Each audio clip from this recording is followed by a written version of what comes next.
Now you know how to do a simple program making this motor run one way or the other, counterclockwise or clockwise.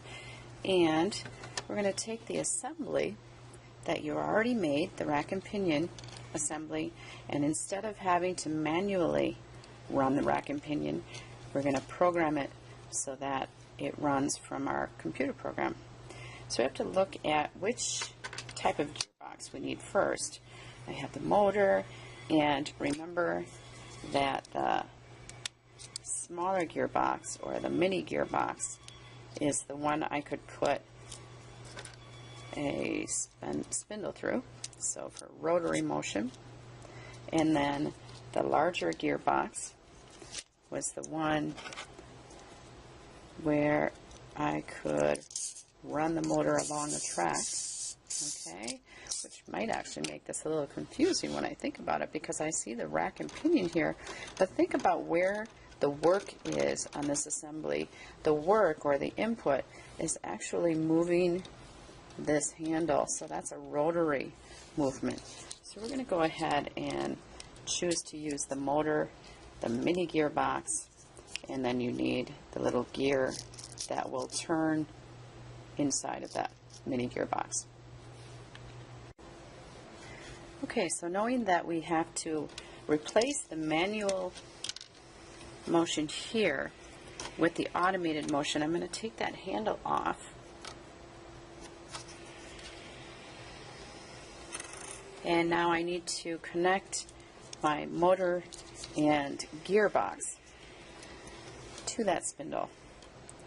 And I have this little, it's kind of a C-shaped, you can see that it has a little metal piece inside to help hold its shape, because it has to hug this axle. Okay, halfway on this axle and halfway on this axle.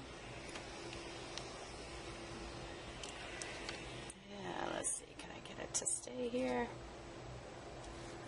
There, I think I got it.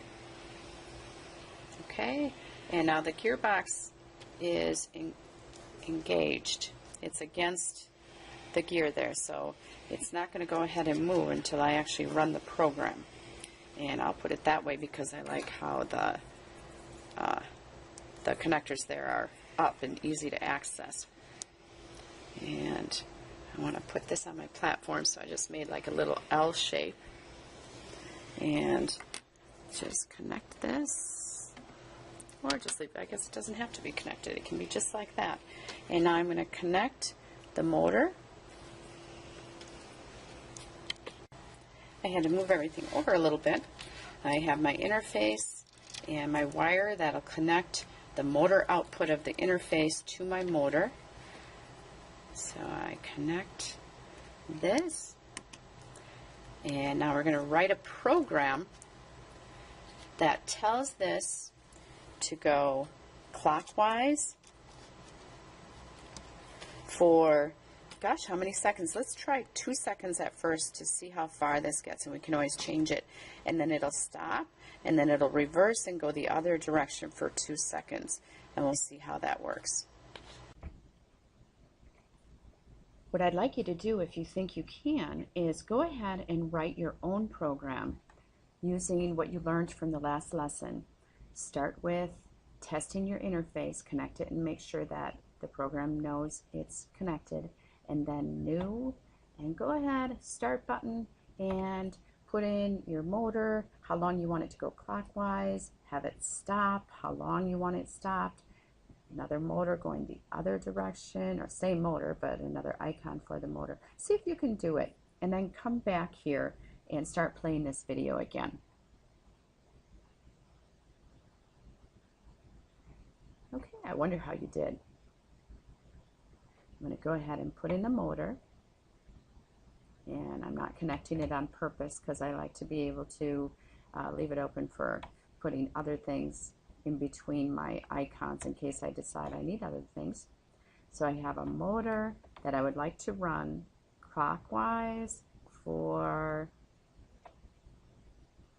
8 seconds. Oh, I said 2 seconds, not 8 seconds. It'll run right off that track otherwise, right? and then put the motor symbol in again so I can tell it to stop. And I want it to stop for 2 seconds. And the motor again, but this time I want it to go counterclockwise. And 2 seconds.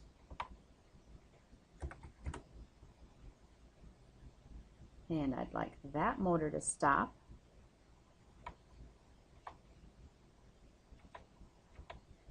for 2 seconds. Okay, and you might have just said, okay, motor stop, and then you put your end here. You wouldn't have needed the seconds, but I want to show you something that I'd like you to change. I'm going to connect the start, motor's going to run clockwise, 2 seconds, and then stop for 2 seconds, and run the other direction for 2 seconds, and then stop for 2 seconds. But now here's a little trick. I don't want my program to stop. I want it to just keep on going back and forth. So basically I want it to go from stopping here for that 2 seconds to going right back to moving clockwise. So I can just connect it and just look at that plus sign, and I'm going to loop it right up here. So it's just going to go in a circle. That rack should go back and forth and back and forth. First, I want to show you some things I changed about the assembly here.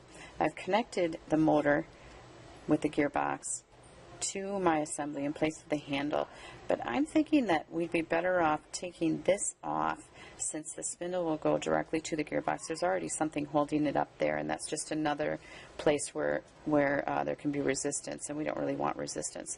And I don't have this pinned in as tightly as I did. I opened this up a little bit, and I'll just help guide it, but we need a little pressure against that rack, otherwise the motor doesn't have enough power to move it. Make sure that this bevel gear is not too tight on that rack and pinion. It has to be able to move fairly freely. Okay, I actually paused the video for a while because I had to get this so it would run pretty freely, as I had just mentioned. But this little piece I found was helpful by lifting this up a little bit, because I need, let's see, I need this side of the spindle to be the same height, or high enough so that this bevel gear doesn't have to be too tight on that rack. The rack has to move pretty freely, okay? And obviously it's too freely right now, but we don't have everything all engaged. I took down that tower, so I did feel like I should have a piece here for a little guidance, but it's still not tight here. It just has enough freedom of movement that it shouldn't go completely sideways, but it should stay straight. And now I need to make sure my bevel gear is actually on the rack, and then when I run the program, it should be able to go pretty easily. Now, one thing you can do, when you run it, there's a few things that may happen. You need to make sure the shaft is completely engaged or against the gear in the gearbox. And then the other thing is, you can't be sure, I guess, unless you hear this running and the spindle just isn't moving, you can't always know if it's this resistance here of the pressure against the rack. So what you could do is, just before you actually put the rack in there to have it run your program and see if the bevel gear moves. And in my case, it does. So the gearbox went one direction and then the other direction, and it's pausing for 2 seconds in between. So I know it works. And now if it doesn't work when I add the rack, then I know it's the pressure, and I need to just get that so it's not too tight against the rack. And I'm going to start it again. And that was 2 seconds. Let's see what happens here. Oh, a little too far, right? So you can change it so that it just goes 1 second, and I'm going to go to that right now.